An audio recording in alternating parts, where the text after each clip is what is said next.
Thank you, thank you. Well, listen, I think we've got a great panel lined up because we are the capstone of the Mobile Intelligence Conference. Washington Goes Mobile.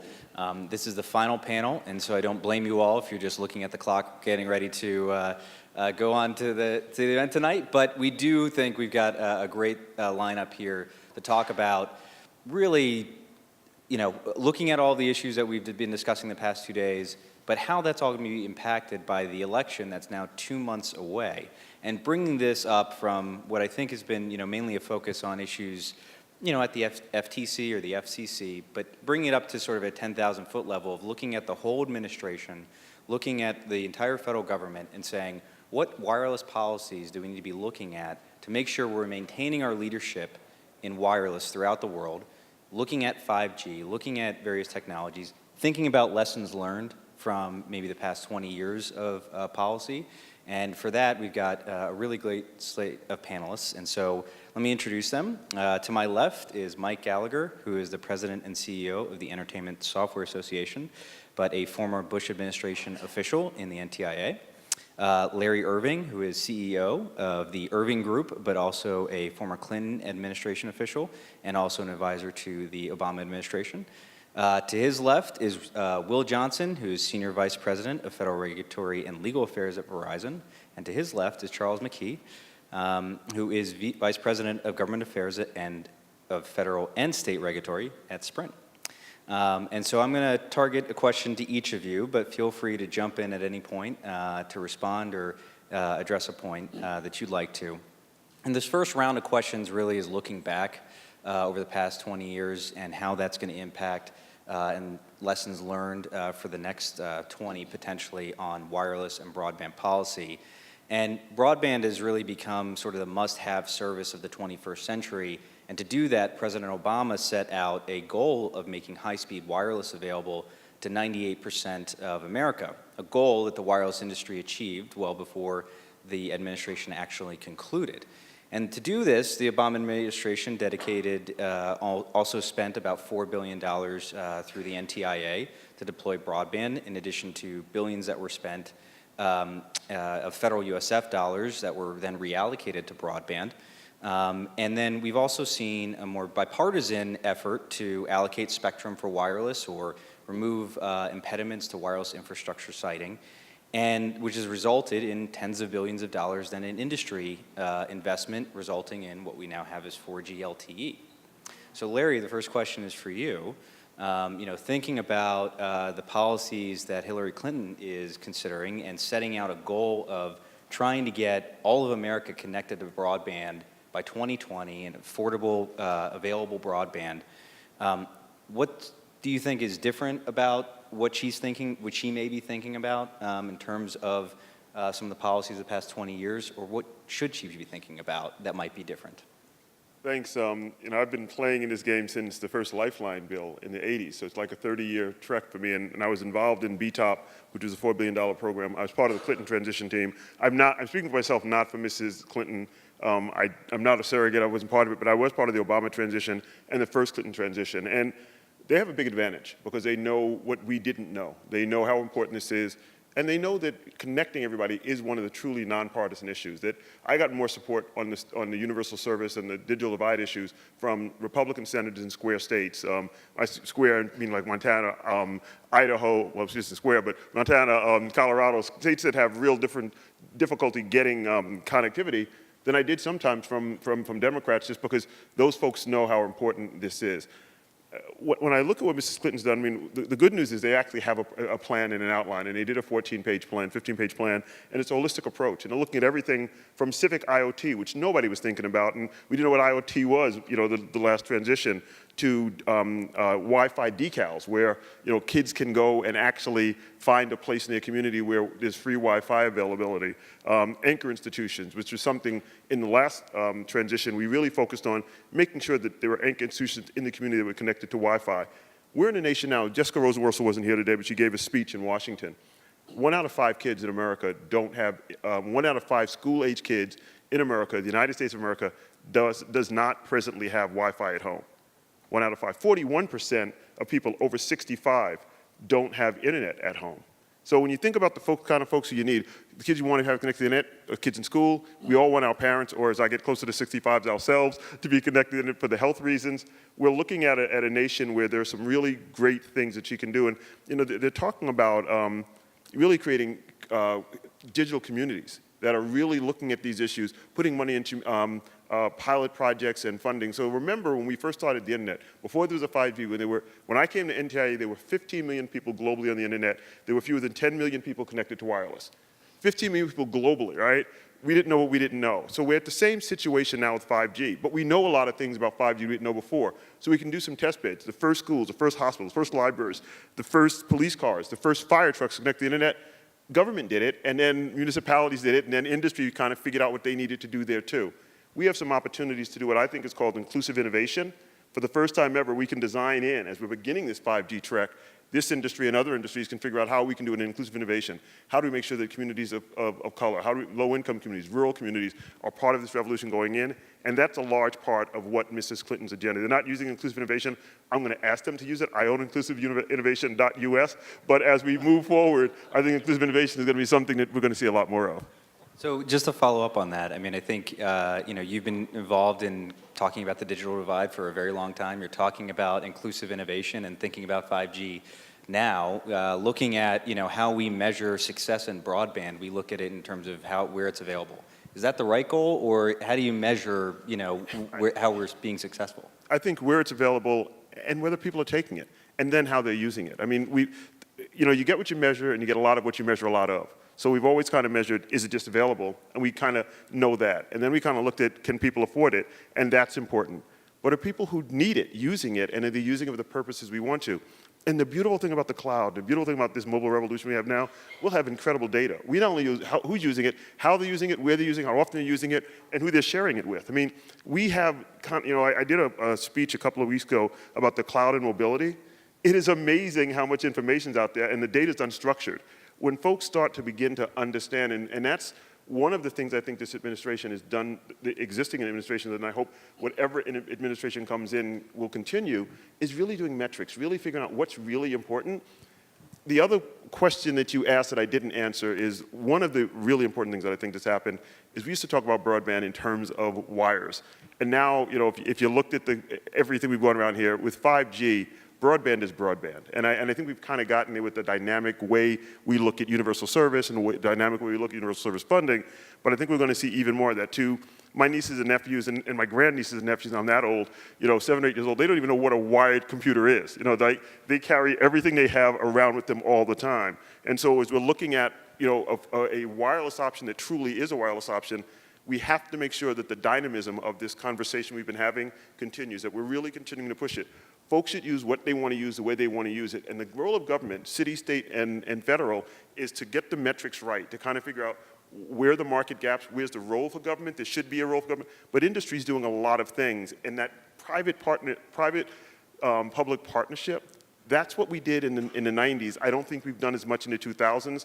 I hope 2017 going forward, we'll look at this baseline of 5G and think of all the things we could be doing, should be doing, create some pilot projects, and then let the private sector and municipalities take it from there. So one of the things I think that you're addressing is we need to think about new metrics, but we also need to look back. And Mike, extending even from the Bush administration, the Obama administration took a number of steps whether it's BTOP or USF to reallocate federal dollars to broadband deployment. So what's your thought on what are the policies that should receive bipartisan support? Where, on the Republican side, are they thinking about, how to address or move forward on some of these issues? Well, Matt, first of all, thanks for having me. It's great to be back here at CTIA. And it's interesting that we're closing this panel session because the first trade show I attended was CTIA. And I've been to 17 shows now, so it's really a delight to be here. And then be here with Larry, my good friend, who we've collaborated quite effectively on things like public safety interoperability and how to manage the spectrum so that you get the right results there. And it seems like they listened to a few of our things and things of how things have gone. But when you look at the mobile environment, really what the government's role and where you get great consensus and bipartisan support is where you expand the ecosystem. Where you get friction and rub, either amongst competitors or say some partisan differences, is when you get into the finite details of it. But if you think of this as an ecosystem, and it's an ecosystem of spectrum, right? First, you have to have that resource available. It's really important to get that right. Licensed, unlicensed, government, private sector. Each one of those boxes, lots of details, but really important to make sure that those are on target. Then you go and you say, well, you have to have robust networks, like right now we have in the US today, the magic that wireless delivers to us. If you think about the smartphone that everyone's carrying in their pockets, it didn't exist until 2007, and now virtually everyone has one. This is a modern miracle that this is delivered to not just the American people, but around the world. You look at the other pieces of the ecosystem, it's the devices, it's the operating systems that are on those devices, which includes Google and Android, another very strong US leading position there. The network technologies, we've led on those for a long time. And then when you look at things like apps, all right, that's the world that I currently live in. It's the association I lead is in video games. Now, just a couple of facts that probably not everybody in this room is aware of is that 80% of the revenue in both app stores comes from games. So the revenue that's driving the market, that's creating the demand for all these great innovations is coming from intellectual property, it's coming from games, it's coming from apps, and we're very excited about that, and the prospect is for that to continue to grow. Also, the next billion gamers that will be playing worldwide, because it's a worldwide digital market, will be on smartphones. That's where they'll be. And then we have a variety of different pathways they can follow to participate in our industry, but their first experience will be on mobile. And mobile allows us to distribute our products for free. And that's a dramatic improvement. And again, it's an ecosystem-based approach. Also includes consumers and what are their needs? How do you fulfill those? What is it that's going to excite them to drive the market, to incent the investment and do the things that need to be done? Now, just a few things about the role of government in the midst of all of this. So one other aspect, which I think is really important, I mentioned it earlier, is public safety. The government role around public safety, spectrum, all of those technologies remains extraordinarily important. It's something that Larry focused on, I focused on, that we have focused on together, and there's still plenty more that needs to be done. But you put that in there and you say, this is your ecosystem that you need to make sure you're leading in each category of, and then let the market take care of itself. Meredith used the number recently that in the last 10 years, the wireless industry has invested $300 billion. If I was in government today, or I was advising someone who was going to be setting policy, I would incent the carriers to spend the next $300 billion and deploy 5G and beyond. That's a lot bigger, it's a lot more important than any $3 or $4 billion number that comes out of the Department of Commerce or NTIA. That's the big plate tectonics that drive the ecosystem. So I think that's a paramount thing, and some of that I'm sure we'll hear from the carriers as to what that would take. Make the spectrum available, incent the investment, and then on the app side, the consumer side, make sure that you have a very hands-off approach that allows that marketplace to continue to lead the world in developing the stuff that people want to do when they have a mobile device, which means privacy and data security and other types of laws and regulations need to be targeted at growth in that area. Otherwise, we could fall behind internationally. Right now, we are leading in developing these things because it's just in our nature, we have the tools to do it. But it's really important to have those right. And then when you look at what drives the investment on the content side, whether it's games or whether it's motion pictures, is intellectual property. So you need to make sure your patent system, your copyright system makes sense and incent innovation in those areas. Now, when all of that is working, and then by the way, have public safety, make sure that we get FirstNet deployed, that there are interoperable communications available for disasters and responses, then you're in the right spot where that piece of the economy drives its overall component of the larger economy. So that's the framework that I would encourage the next administration to look towards. And I know you would find bipartisan support for all of those items. I would assume so, and I think Charles, turning to you, thinking about how do you incent investment, the next $300 billion, and even an issue that Mike's talking about in terms of FirstNet, right? Building out an entirely new wireless network to support public safety, primarily public safety services, is going to require infrastructure siting, right? how do we address those issues? I think we've talked about it a lot here, but really from Sprint's perspective, what are still the gaps? What would you advise one of the next candidates that they really need to focus on and right when they get in the office? Well, you certainly put your finger on one of the key things. When you hear my boss talk about what we need to do to do 5G, he talks about we need to have access to the spectrum. We need to have a logical infrastructure, and we need to have the ability to connect all those new cell sites. There's a basic need to develop a system that is streamlined and cost efficient for getting these cell sites out there. We're not talking about a small change here. This is a radical difference in the way in which we've deployed networks in the past. In order to make that economically efficient, it's going to have to be done in a way that allows us to bring in cell sites en masse. So, for example, if you're coming into a city and you're going to deploy an underpinning of microcell sites, you can't do that on a 1, 2, 4 basis. You need to bring those up in clusters of 50, 60 at a time. That means you have to be able to have access to the poles that run throughout a city. You have to have a streamlined process to get those things approved without having to go through individualized reviews. And you have to have a cost structure that doesn't impose fees that act as a revenue source, but instead are logically associated with the administrative cost of that deployment.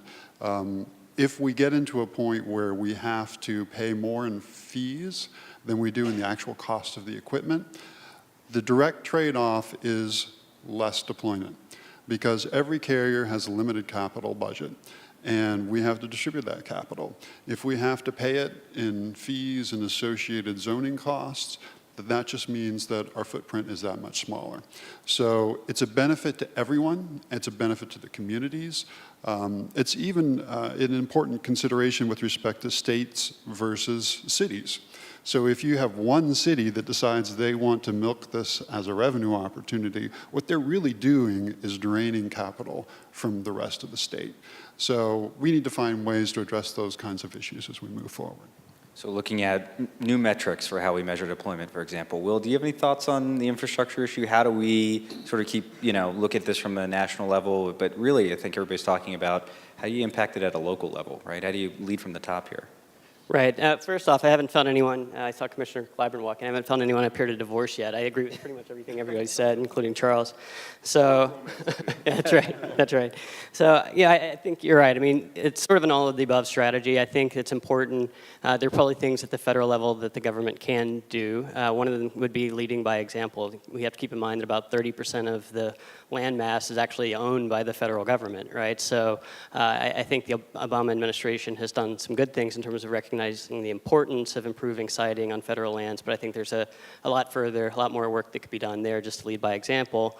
To pick up on some of the discussion from the earlier panel with the commissioners, I think that there's also sort of an evangelism role for the federal government, for the FCC and others, so that it starts to become more clear to the local, state, federal partners that this is an important thing, that this is a national priority that needs to also not just be coming from the FCC, of course, but also from the next administration, from the White House. This is something that we need to be doing, that there's lots of benefits beyond just, in terms of metrics, beyond just sort of measuring speeds and things like that, but instead of demonstrating the real consumer impacts and the ways that this can help address any number of problems in our society.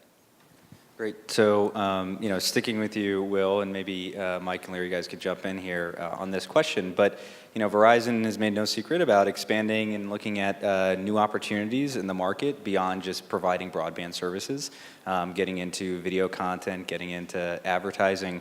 When you look across, at Verizon's, the impact now that federal regulations have, not just from the FCC, but across the federal government, and Mike, you were talking about how you align all these different regulations to incent investment. Will, what do you see as sort of the challenges that you guys are really facing, as you're breaking into these new markets? Sure. Well, on the network side, I mean, of course, that's a huge part of our business. It's going to continue to be a vital part of our business. So taking care of some of the issues like Mike touched on earlier, making sure you have spectrum, addressing some of these siting issues, encouraging fiber, all those things are really important to make sure that businesses have the right inputs to do what they need to do. And as the chairman mentioned yesterday, remembering sort of the light touch approach that has been so successful, you know, from 1993 until now in terms of encouraging those $300 billion of investment. So that piece of it is certainly still important. But you're right, we're much more than just a network company now. If you look at the big strategic investments we're making at this point, most of them are more over the top, you know, online advertising, telematics, all these sorts of things. So, you know, so we're sort of have our hands in a lot of different pots here. And we rely on the open internet. A lot of our new services are going to be running on other people's networks as well. So I think when we look at this, one of the things that we take away is the next administration, and some of this could be by the administration, some of it may take Congress, really needs to think about how to provide the right flexibility. It's just such a dynamic type of competition right now. Everybody's getting in everybody else's business. And so if you really sort of take the snapshot, you know, what kind of history did you have as a company, that's not going to really lead you in the right place. So instead, you need to, we think, you know, make sure that whatever policy approach you have leaves lots of space for innovation, for investment, for experimentation. It doesn't mean, of course, that people can't do bad things. So at the end of the day, you want to make sure that regulators have the right tools so that, you know, if something's happening that's really harming consumers, that something's happening that's harming competition, you know, that you have effective tools to address that. But what generally won't work in this new world, I think, is a lot of sort of prescriptive, rigid rules, you know, predicting what things are going to look like in the future. That just doesn't work very well. You know, sometimes, you know, it's not necessarily all the regulators' fault. They don't necessarily, the statutes haven't really kept pace, right? So, you know, a great example is the Title II situation where, you know, the FCC decided they needed to do that to adopt the rules they wanted to adopt, even though sort of everybody understood that that wasn't necessarily the best fit. So at some point, you know, I think it will be important for Congress to update some of these statutes. But in the meantime, I think that the regulators do need to do what they can within, you know, their current authority to try to have sort of a rational framework that does, you know, again, lets people address problems if and when they really arise, but doesn't try to sort of freeze things in place, because that's just going to hurt consumers. So, you know, the light touch regulation is something that we kind of started in '93 with the first Clinton administration. It was derivative from what had happened 12 years before, but for Democrats to come in and say, you know, we're really not going to be regulatory, that we're not going to build information superhighways, we then called it, for those of you who are old enough to remember, that we really wanted to see that this was going to be private sector led, and part of that was international. And you know, when I look what's happening in the United States, I want to make sure that we're also thinking about what's happening globally in terms of what insight, what motivations are we giving to the rest of global governments in terms of what's the right way to look at these issues. And so we always tried to balance three things. You know, our motto is putting people first. What are these technologies doing for real people? The second was competition. We believe that competition is a better regulator than regulation, so to the extent that we get competitors out there really competing, that was important. But we also recognized that what we did was going to impact investment decisions. And so we had to have a regulatory model that would incent regulatory decisions rather than disincent it. And what's interesting about that is that, you know, Mike is the conservative, so he went with 300 million. The reality is, when I talk to people, billion. When I talk to analysts, and when I talk to analysts, they're saying over the next decade to decade and a half, this nation's going to need 1.5 to 5 trillion with a T. We heard a number this morning that it's 50 to 60 trillion dollars globally for these networks. 1.5 to 3 trillion, I mean, today, to 5 trillion. Today, the markets are great, money is cheap. That's not going to be last forever. And the regulatory models we set today will have an impact on where that money's going to come from.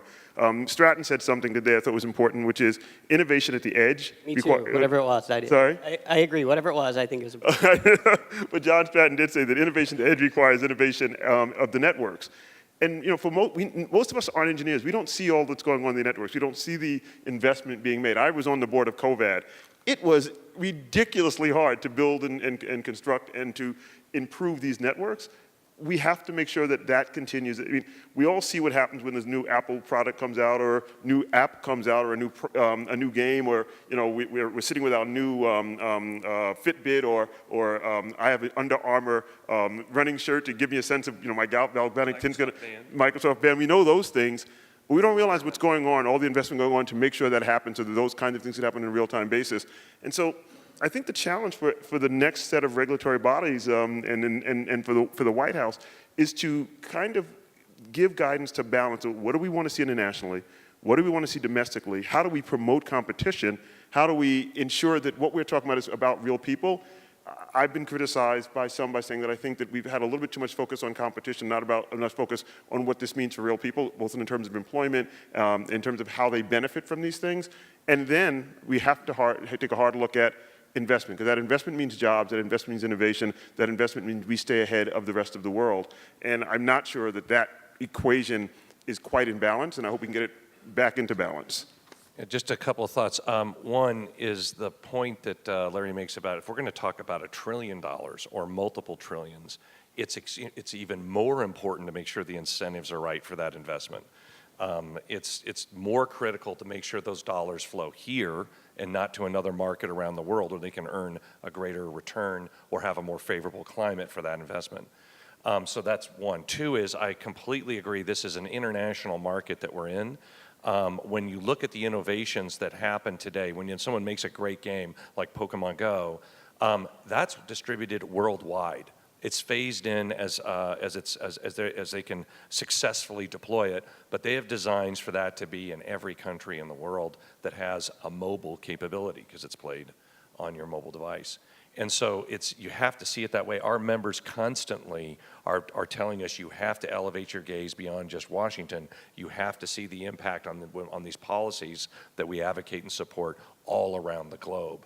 And so the government needs to do the same. I mean, the administration that comes in, whether it's Department of Commerce, where Larry and I serve, or USTR, or even other agencies like Energy or Defense, Homeland Security, they all have to see the worldwide market across that ecosystem that I described.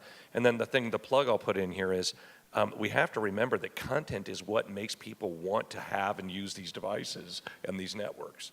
And so it's really important that we have an ecosystem here and an incentive structure that says the best content, the best motion pictures, the best music, the best video games, the best apps that are used for other purposes are developed here, or they have a great opportunity to be here, and then we leverage that energy, whether it's in Silicon Valley, Austin, or Boston, that we're driving the growth in that space as well. Well, sure. I mean, if you want me to jump in, absolutely.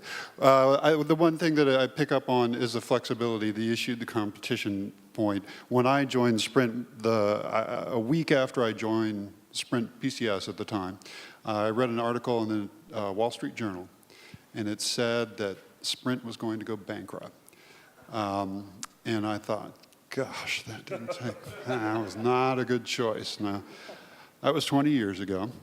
The reason we were going to go bankrupt, according to Wall Street Journal, is that we were deploying this new, completely untested technology called CDMA, and everybody knows that's not going to work. That's something from the War Department. What were they thinking? Why are they going to deploy that? So Sprint took a risk on a technology, and it turned out that, in fact, that technology worked fabulously well, and it was so much better than the traditional analog networks that were out at the time that it actually created huge demand on our network. When the engineers designed it, they based usage on the average usage that was existing at that time, and we discovered that our customers were using our services 4 or 5 times that because it was a radically better digital technology. And that same leapfrogging has now occurred over and over because other carriers will react. Oh, you're doing that, I need to do this. You're doing this, I need to do that. And that's continued right up to the relatively recently. So 4G. Sprint, once again, on the bleeding edge. We're really good at being on the bleeding edge. Did WiMAX. And WiMAX was the first 4G deployment. Now everybody will go now, oh, WiMAX, what a mistake. But in reality, what was Sprint doing? Sprint was taking a risk and pushing the market to faster speeds sooner. And the market reacted to that. Other carriers accelerated their LTE work, pushed the standards bodies to get the LTE out faster because they didn't want Sprint out there saying we're the fastest. So they jumped in, they pushed that technology. And it's that leapfrogging that's happened over and over and over again that is going to happen with 5G. And one of the things that will be important is that the government not try to dictate or control how that technology develops and give us maximum flexibility to use spectrum, to use technology, to use deployment strategies that allows us to provide new and innovative services. And I've talked too long, but I want to take one other thing you said, and that was having the best content. Absolutely, we want to do that. But the other thing that I've seen over the years is that we build these networks, as we deployed each of these generations of networks, we never anticipated how they were going to be used. They were always used in ways that were radically different than we had ever anticipated that they would be done. And so we're going to see new use cases, new ways of using mobile technology that we have no idea what it's going to be, but it's going to be exciting. So really, if you're looking back over the last 20 years of policy, I mean, it's led to a lot of successes that we've had in wireless technology, but sort of advising the next administrations on what are the things you need to be thinking about. It's kind of looking back and seeing what's been working, and it's the flexibility, ability to innovate, ability to invest quickly and change technology. But also, I think one of the things that we've been talking about is how, as we're breaking down these silos, we're moving, there's less, you're this type of provider, or you're this type of technology, and it's spreading across through different places in our economy. You've really got to look holistically at what's inhibiting the ability to use those things. But turning more to your point about content and how the administration kind of leads by example in terms of technology usage. We saw President Obama over the last 8 years, whether it was the presidential BlackBerry, or it was new online mediums of communication, or it was just sort of an enthusiasm for technology. VR last week. I don't know if you saw the thing. That's exactly VR a week and a half ago. Well, this is my fun question, Mike. So we saw, as Larry pointed out, the president standing outside the Oval Office with the VR headset on. What do you think that says about the president doing something like that in the White House, and where the intersection of mobile and gaming is happening? It's fascinating because in our industry, we are redefining, and have been for 20 years, the interface between humans and machines. On a larger level, we're doing that. And if you look at a motion-based gameplay that came from the Wii, using a voice to drive a game experience through Kinect from Microsoft, you look at VR and AR today. They continue right through there. And you've got, these are done on a mass market basis. It's not done in a government laboratory. It's not done at a university. We come up with these interface changes, these opportunities for consumers, and then we put them in their hands on a mass basis. So that's a big, big task. And we love doing it. That innovation, that competitive sense of that, and VR and AR are in the middle of that. So it's really fun when you see multiple people trying it and enjoying it, including the president, because people see that and they go, wow, I should, that's pretty cool he's doing it. And it also is a great reflection back on the industry. It's a validator, because if you look at some of the early impressions of VR, those were for geeks and losers. Those are from the people that don't get it. They're out of there, disconnecting from society and that type of thing. No, it's coming. It's great. It's really, really in early days. We're in the Pong days of where we're going to be with VR and AR. But you look and see, here's the leader of the free world, and he's able to have an experience that he thought was cool enough to show everybody he was doing. And so what all that means when it comes back to the government role is, President Obama was the first president to have a video game czar in the White House. He said 2 of them. And what they do is they go to the government agencies and say, how many of you are using video game technology to accomplish your mission as an agency? And Constance Steinkuhler, who was the first one in the White House, she put together a gaming guild of these leaders across the agencies who are using the technology to accomplish their mission. In the private sector, it's things like Ford uses video games for car design so that they're able to do things much quicker and much faster. UPS uses video game technology to train drivers. There's a very critical point in when drivers come in to be educated or to be able to be qualified to go out on the road and deliver all those packages we receive, and they have to pass a test. They have to be able to park the truck, they got to find the package, they got to scan it, they got to do all the things that they do every day for us. The failure rate on that test before they implemented using games as the training mechanism was 30%.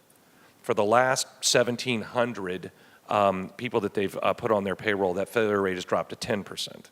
So you've got in Hilton hotels, they bring in, you run like The Sims, you run the hotel. So you're running the front desk, you're running security, you're running the parking garage, you're running all these things, and they create things that go wrong and use that interface to drive you to be more productive. So there's all these offshoots that come. And just, one other thought about this when it comes to what's the ecosystem, what's a government role in this.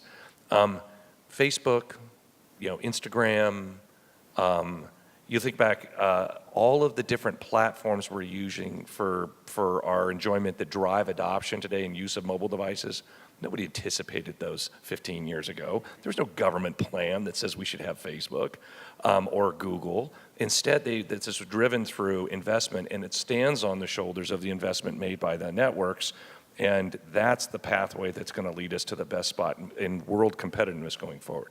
So, I just wanted to add on to that. I know we've been talking a lot about 5G, and we love to talk about 5G, so we'll probably get to that more before this is over. But I just wanted to throw out a note that we shouldn't forget about 4G either, because there's still a lot of innovation and investment that's going on there. We just announced last week that we've turned up virtually overnight 4G LTE advanced, and I think it's 463 cities or something like that. So you get peak speeds over 200 megabits. So even those sorts of changes, which almost go unnoticed because these things are happening so quickly in the marketplace, can have huge impacts in terms of the innovations that are possible. Just, we're looking at all these things. I'm out at Stanford a lot. I'm on a board out there, and I went to the VR lab. And if you've never been to the VR lab at Stanford, go. The things we're seeing, one of the big things going on in America right now is Black Lives Matter. And one of the things is cops react differently to me than they will to Mike. They just do, viscerally. It's ingrained in us where we live. By putting a VR and then monitors, you can tell whether a policeman is overreacting when he sees a black, and we've all seen like Dirty Harry where they're shooting at the different suspects. Now you have a VR, you're in a real world situation. How to react? Can you train him or her out of that? Can you make them think differently? But what police forces are going to have that, and how do we get that out there? As we're thinking about all these technologies, and what is the role of government and maybe making that happen faster? We're talking about rehabilitation for veterans. VR can help with that. Talking about really immersive, personalized education. I'm from Queens County, New York. 110 different languages are spoken in Queens County, New York. Using VR and AR, we can do a really personalized education for those kids, but then we need the bandwidth, and then we have to make sure that every kid in that community has access to it, not some of those kids have access. There's so many different facets to it. As we're looking at it, if we're thinking about these issues now, we can really, flatten the plateau. But the question is, who's thinking about it? Who are the advisors? And all of you in industry have not just an opportunity, but an obligation to let folks in government know what's possible. I'm going to give you one really quick anecdote. In 2008, 2009, I'm sitting in a conference room. I'm the only black guy there. I'm the only guy who's not from Harvard there, right? I only went to Stanford. And we're talking about getting kids connected to technology. And some guy says we need a laptop in every backpack. And I say, look, I'm from the projects in Brooklyn. I grew up in Queens. Most of the kids in my neighborhood don't have a laptop, and they're probably afraid to have one. It's a tough neighborhood, but they all have a wireless device. This is 7, 8 months after the first iPhone came out. I said, why aren't we thinking about using mobile devices as educational tools? Oh, that doesn't work. We need to make sure. And I'm like, you guys drive through my neighborhood, and the minute you get there, you put your locks down and your windows up, and you're going to tell me what's going to work. I lost that debate because I was one of 9 people in the room, and everybody else said, no, we need a laptop in every backpack. And the point I'm trying to make is, the point everybody else here is making, you can't circumscribe. You don't know. Now, every kid in America over 12 has some kind of mobile device. A year after that conversation, the iPad came out, and then the Galaxy and all that. Imagine if we spent the last 5 or 6 or 7 years thinking about those tools as educational devices, not just as communication devices, and the administration had taken the lead in 2009 in doing those kinds of things. You guys can help educate the folks who are going to be like me sitting in those rooms. It's important to be diverse, but it's also important that industry come in and give a sense of the possibilities, because most of the people in that room, I will promise you, don't have that sense. So just a quick point of agreement with Larry on this education emphasis. The system that we have today is, if you look at a classroom, you take a snapshot of 1950s classroom, you take a picture of a classroom today, they look almost identical. Yet all of this change that we've been discussing is happening. We do a lot with education. We do a lot with the education community and with educators to make sure that that they're seeing the world the way that their kids are, meet the kids where they are, and teach them to perform the jobs they're going to need to for the 21st century. We're well into it now, and the environment they're in has got to change, and that includes use of technology in the classroom. including the mobile devices that they have in their hands. When I joined AirTouch in 1998, one of the things we had to do was roll back the state statutes that said it was prohibited to have a cell phone in a school. Because at that time, it was just drug dealers that had the phones. And so they said, okay, one way we get rid of the drugs, we get rid of the phones. And now all that has changed so radically to where we are today. Well, now we need to take that proactive step, and Larry's exactly right, and integrate these technologies into the educational experience. But, on that point, again, going back to you said the president using VR outside the Oval Office, the image of that, right, in terms of demonstrating that these are acceptable technologies. This is something that, people can use for various, and he was looking at Yosemite, right? And imagine what that can be, I have a 4-year-old, imagining what he's going to be able to do with that in the future is pretty amazing. PlayStation VR comes out in October. Great, thank you. And it's been the #1 selling game on Amazon since January 1. It doesn't come out until October, and for 10 months, it's been the #1 selling job. You think there's some pent-up demand for his products? Well, Will and Charles, I just want to, I think I'd be remiss if I didn't close, have the panel talk about spectrum at least a little bit. So enabling all of this to happen is going to take, and we've talked about it significantly at this conference about a mix of spectrum capabilities, whether it's licensed, unlicensed. But from your company's perspectives, what is it that you would advise the next administration? When you get in office, here are the things that you need to be thinking about relative to spectrum policy. Sure, I'll get it started. So, I think the way we think about spectrum, look, it's the lifeblood of our industry, right? It's going to continue to be important probably forever. I think that there's no silver bullet. All the easy spectrum's already been found, right? So you have to have sort of a balance, all of the above approach. So licensed spectrum, yes, that's great. That's important for managed services. Look for any opportunities to get more licensed spectrums in the hands of people who are going to figure out how to use it best, right? But beyond that, I think that there's going to be an important role for sharing, for spectrum sharing. I think that there's been some encouraging work there recently with 3.5, some of the work CSMAC and others have done to think through some of the hard issues there, because there are certainly challenges, but we shouldn't pretend that that's not going to be an important piece of the puzzle here. And so we do think that's going to be important going forward. Federal users who, I think one thing that hasn't gotten enough attention is that there are probably more possibilities for federal users to rely on commercial services that are out there. So, a lot of spectrum that's allocated to federal users makes sense. Some of it, maybe there are other ways of them getting the services they need. And then unlicensed, that's something we're also supportive of. So having a balance of all these things is important. I would say with unlicensed, and this touches on the earlier panel, that if you're going to have unlicensed, it really should be an open resource for everyone. And so we do have concerns to the extent people are able to keep out newer technologies or newer providers who are looking to also innovate in that space. But having a healthy mix of all those is going to be important. Yeah, we recognize that it's going to have to be a cooperative process at this point. Spectrum is a limited resource, and we're going to have to find ways for government and private sector to work together. The unlicensed aspect, for example, is a way in which we're going to have to figure out ways that we can work cooperatively, but there's no reason why we shouldn't maximize every bit of that spectrum. The one thing I would add, and Larry and I, we were in that position of having to work with the federal side and encourage them, but also learn from them, because in some cases they're doing fantastic things with spectrum, vitally important missions. How do we do that more effectively and more efficiently? But the things that the agencies, including agencies, respond to incentives too. And so, like the Mobile Telecom Sourcing Act, yeah, I think that's what it was. The part of the auction that we did 2 auctions ago that allowed the agencies to get new equipment, where they knew that those funds could move outside of the appropriations process. Because if it's just money on the table, that's dealt with differently within the political process. That's something that's directed to new radars or new forms of communication tools, going to narrowbanding for different government radios that frees up spectrum for the purposes that we've described. Those types of incentives really help with agencies too. It's not just big investors, but it works with government too. And I'll just close. Michael and I have had the same experience. There are a lot of smart people in the federal government doing a lot of things. A lot of things we see, millimeter wave, ITS guys out in Colorado, 20 years ago, a lot of what we're seeing today was done because we made investments in research. We've got to continue that. I was one of the big skeptics of sharing. I am still somewhat skeptical of sharing because I've worked for a company like HP. We put a lot of technology out in the hands of big companies that are a little leery of, oh, wait a minute, what happens if DOD or the Coast Guard says I can't use this spectrum? So I've always been a little leery of sharing. But I do think that one of the things we've done is we've pushed folks to really research sharing. So I think I've been wrong on that. So long as sharing doesn't become the excuse for not clearing some spaces, we need to do both simultaneously. And my fear 6 years ago, so maybe I was right, was that the sharing brouhaha was all about, you know, pulling back from having to actually give up clear space. Yep. We need to have folks banging on both drums. One drum saying, look, let's find places you don't need and where you might be just hoarding and get you off of those. But where we can find cooperative ways of sharing where we can benefit both parties, maybe economically and in terms of laws of physics, let's do that. And I hope that's something the next administration will focus on and have somebody. Assistant secretaries have a certain amount of power, but when somebody with a 4, 5, 6 number calls you, you do something, you move a lot faster in Defense Department, Interior Department, Transportation Department. So I'm hoping it stays a White House level issue and not just a Commerce Department level issue.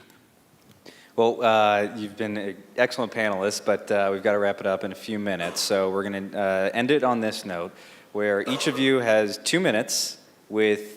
You don't have to name the candidate, but if you don't want to, but if whichever candidate, what are the policies that you're talking to them about? What is it that you're recommending to them? And you know, we don't know if their attention is in an elevator or on Twitter or somewhere else, but their attention, you have their attention. What are you telling them? Starting with me. Yep. So the first thing is to keep the focus on the ecosystem. And that the U.S. economy remains a miracle. There are tremendous attributes and assets and large forces that we need to capitalize on. Make sure spectrum's available. Make sure that you've got an intellectual property system that supports innovation and investment. Make sure that you're incenting the next $300 billion or $1 trillion in the wireless networks that are necessary to drive that. Make sure that you have patent reform, copyright reform, and other similar reforms that need to happen that are on track so the innovation that happens in the wireless space and those that depend on wireless here in the United States and not someplace else in the world where they could take root outside of our area of excellence and continue to encourage our STEM education focus, because if we don't have the workers to make all of this happen in the future, we're going to fall behind no matter how great we are today. And it's really important that focus on education helps our kids rise to the challenge of the future. I'm obviously going to be talking to Mrs. Clinton if I had that opportunity. I don't know what I'd say to Mr. Trump. We're homies from Queens, but I don't know anybody else from Queens like him. He's not good at sharing either. He really isn't. Not good at a lot of things, but I digress. I think I would tell Mrs. Clinton, putting people first was a pretty good mantra for her husband, and it would be pretty good for her. But really think about inclusive innovation. I was talking to Commissioner Clyburn yesterday, and we have millions of people in this country who haven't benefited from this revolution, whether because they live in a rural state, or because they're low income, or because they're African American, or they speak a language other than English. We have to do, in Silicon Valley, it's 40% Latino, 3% of the employees of the tech companies are Latino. One of the things that this industry has done a much better job of is being diverse. So there's a jobs impact to all of this too. So putting people first in terms of employment, in terms of education, in terms of making sure that we're not redlining, that everybody's getting benefit is something she has to do. I think she has to have somebody in that White House who really understands this. I had the benefit of having Greg Simon, David Beyer, Kathy Wallman, who really were working with the Vice President, able to make things happen at the White House level. 4, 5, 6 numbers matter in Washington, D.C. Assistant secretaries don't have the same power across other agencies. I would also hope there's a little bit more balance with regard to how industries are looked at. I went to school in Silicon Valley. I love Silicon Valley. I think there's too much Silicon Valley influence, and I think that's kind of this industry's fault, that they don't see all of the people who are playing in this ecosystem.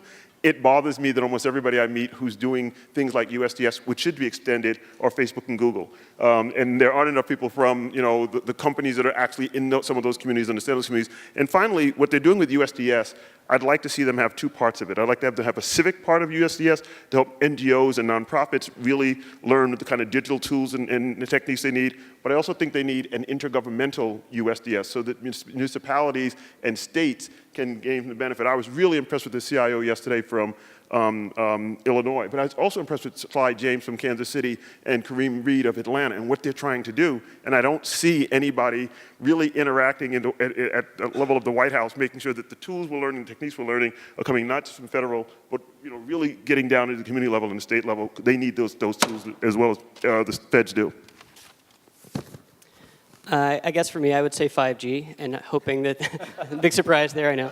But beyond just sort of faster broadband, right? I would hope that the next president, the next administration understands the transformative potential here and how it really is important to keep the eye on the ball. We already talked a lot about spectrum, having the inputs that industry is really going to need to make this stuff real and to bring the exciting now, whether it's connected cities or more efficiency to the power grid or education or what have you, to really empower those things and set a platform for it. So, I would hope that the next administration keeps the eye on the ball in spectrum.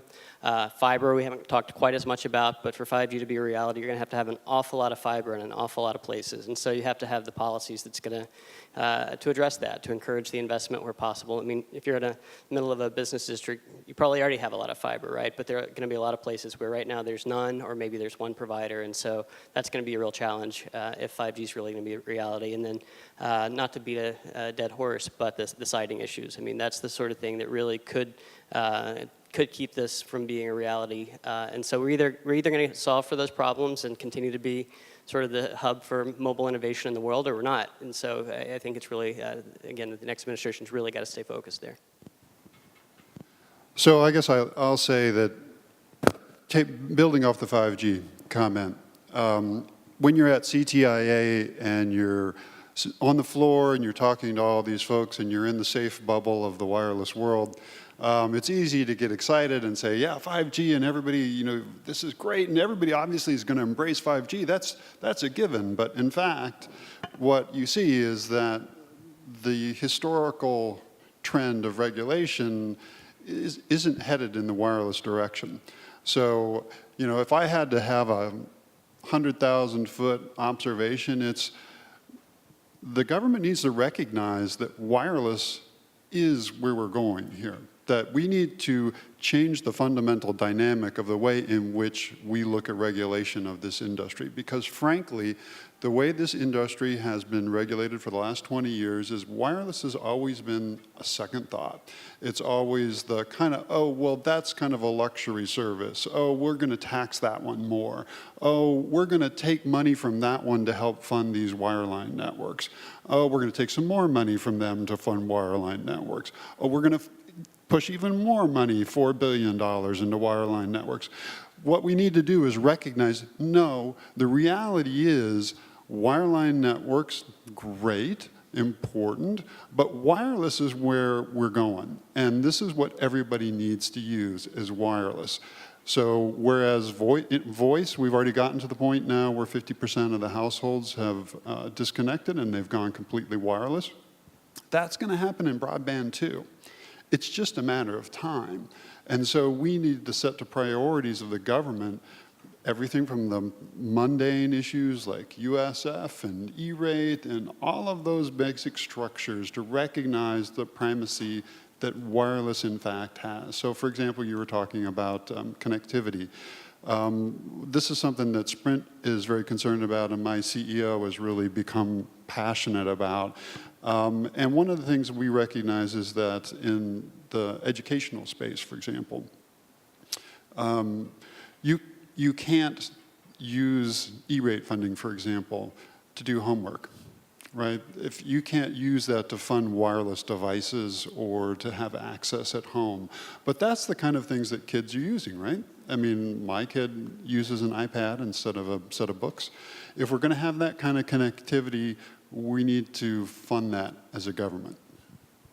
Excellent. So, I think concluding out the panel, it's going to be an exciting few months, as we see what happens and how this unfolds into November. But come November, it's going to start looking back at the policies and what's worked, what hasn't. We've already covered a lot of that today, and how we're going to get to the wireless future that we're talking about here. So please join me in thanking our panelists, and I hope you have an excellent rest of the conference.